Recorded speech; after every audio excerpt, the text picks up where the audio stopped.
Hello everybody, welcome back to another episode of the Track Car Build Series. Today we're going to do some front aero work. This piece under here is the first thing we're going to do. So this is the air dam that Nine Lives Racing sells. It comes with the pre-cut air dam and all the rivets you need. Installation's pretty simple. It lines up with this body line right here. So I'm going to clamp it on there, pop a couple rivets in along the way, and I'm going to chop pretty much as I can off of this because we don't need any of this stuff down here. This is all extra. We just need the top support, and then the air dam is essentially going to be the new bottom of the bumper. This is pretty straightforward, kind of a measure twice, cut once thing because you want to make sure that your splitter is straight, but it's really not that hard. So I'm going to show you first what it looks like clamped on.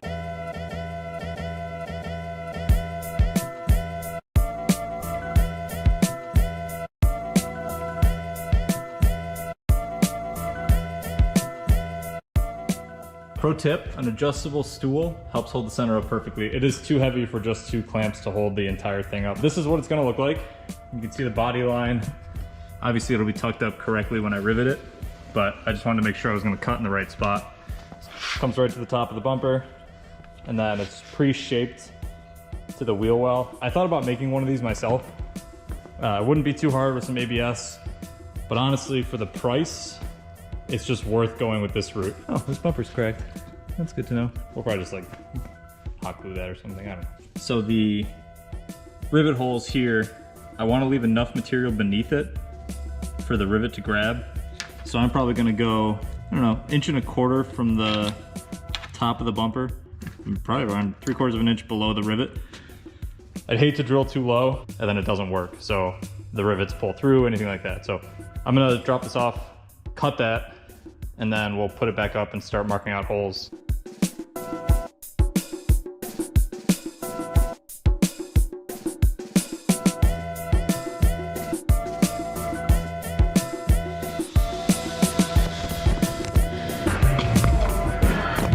Sorry.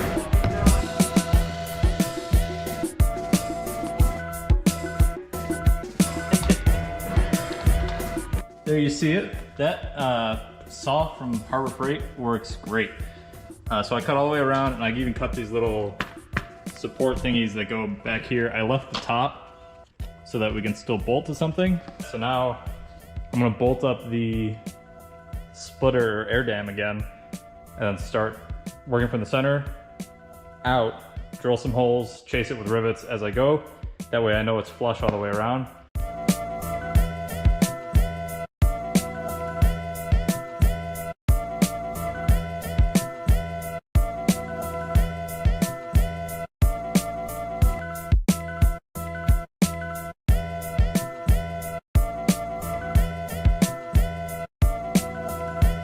You have it, looks pretty good, I'd say.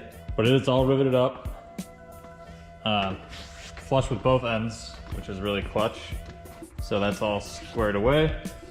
Good rule of thumb, center of the bumper is the first rivet. So if you guys are installing this, that's the method. I used a 13/64 drill bit and it worked perfectly. It actually says on the box right there. So hole size 0.197 to 0.207. 13/64 is like 203 or something like that. So a little on the big side of it, but it worked perfectly. We are planning on making it somehow quick release, whether it's those like ricey JDM like things that go around the sides, because I want to be able to pop the front end off in a rush at the track if we have to. I'm gonna actually take this off and I'm gonna start working on putting the air dam stuff in. These are the sturdy boys from Nine Lives Racing. It's like an air duct, but also a splitter mount. It's quick release, it's pretty slick. First part is gonna be installing these uprights.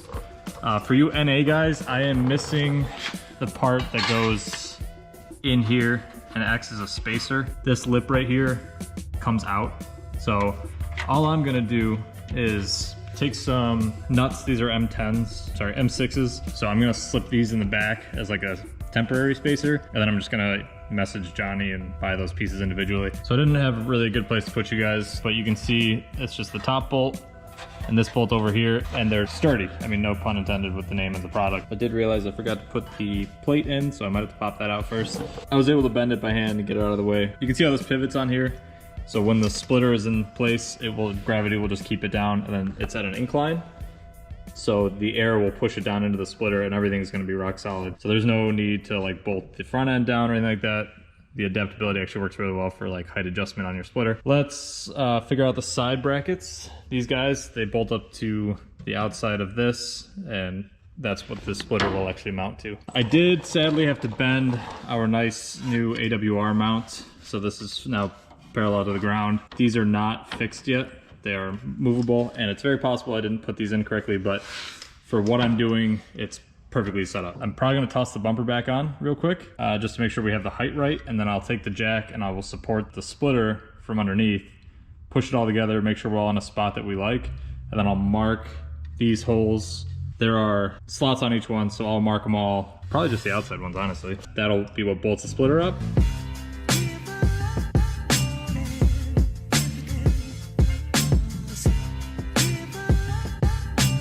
I figure I should talk about this before we put it in. This is essentially a 9 Lives front splitter. I just bought their paper template set up and then traced the whole thing out.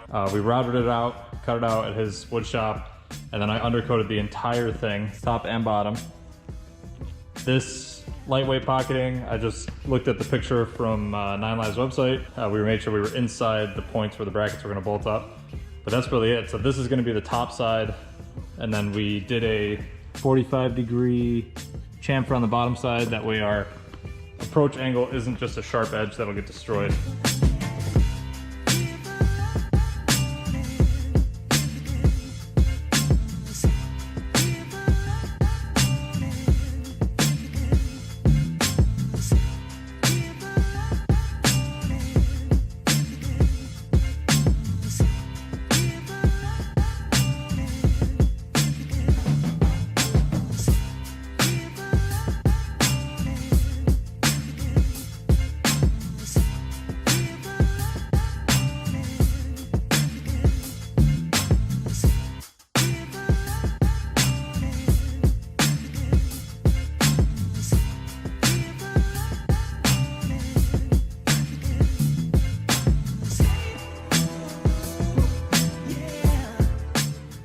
This looks unreal for me right now, just seeing like this all come together.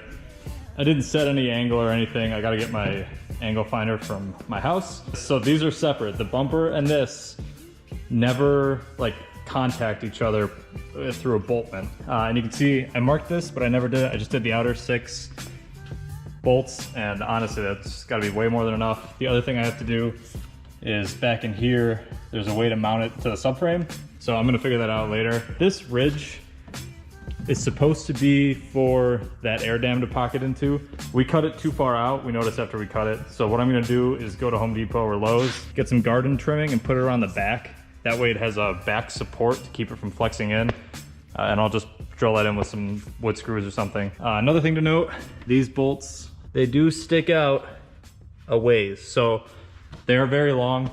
I'm gonna get under there with a cutoff wheel and chop all 6 of them flush with the elevator screws. They have to be long for when you install it so that it pulls the screw in, but you don't want them long when you're driving the car because they'll scrape on the ground. So yeah, it's like 30 different colors right now, but the base color will be black.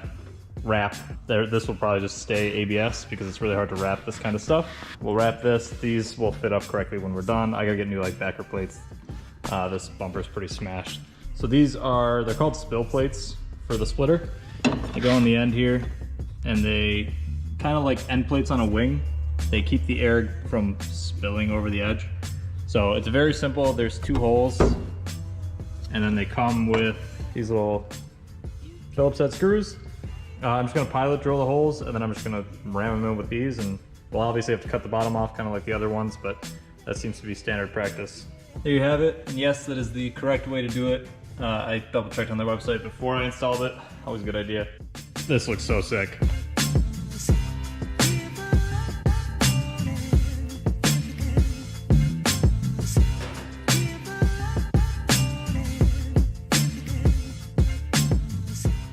Pending the final touches like the garden trimming and things like that and bolting up the back of the splitter, this is more or less what it's gonna look like. The nice thing about the Sturdy Boys is they actually provide some pretty solid ducting to the radiator on top of also being a very solid splitter mount. So it's like dual purpose, not sponsored or anything. None of the 9Live stuff is, but it's really high quality stuff. Everything is powder coated nicely. The fit is great on everything. Could I have designed something myself? Probably. Would it have been as good right off the bat? No. And would it have been worth the time? Probably not. So we're gonna do the wing later, that's up there. But this looks sick. Bumper is pretty rough. We gotta replace all this hardware and all this stuff with non-rusty things. But for fit up for today and for this episode, this looks sick.